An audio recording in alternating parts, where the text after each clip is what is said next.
Loli pamerkan sertifikat lulus, bukti tak hanya main TikTok. Loli pamerkan sertifikat kelulusan dari pendidikannya di Inggris. Hal itu sebagai bukti dari Loli karena dirinya disebut cuma main TikTok tidak peduli dengan pendidikannya. Seperti diketahui Loli kini sedang melanjutkan pendidikannya di London, Inggris. Namun di tengah-tengah Loli menimba ilmu, ia sempat terlibat perseteruan dengan Nikita Mirzani. Bahkan Loli sempat menjelek-jelekkan ibundanya lewat media sosial. Aksi Loli yang sering bermain media sosial itu pun ditanggapi miring oleh warganet. Tak sedikit warganet menyebut Loli tak memiliki pekerjaan di London sebab ia terlalu sering bermain TikTok. Belum lama ini Loli mengunggah sebuah sertifikat kelulusan sebagai bukti ia di negeri Pangeran Charles itu benar-benar untuk menimba ilmu.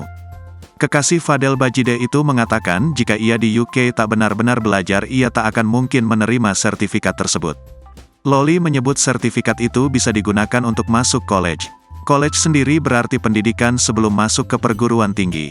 Ia menerangkan kini sedang menempuh pendidikan dalam bidang bisnis.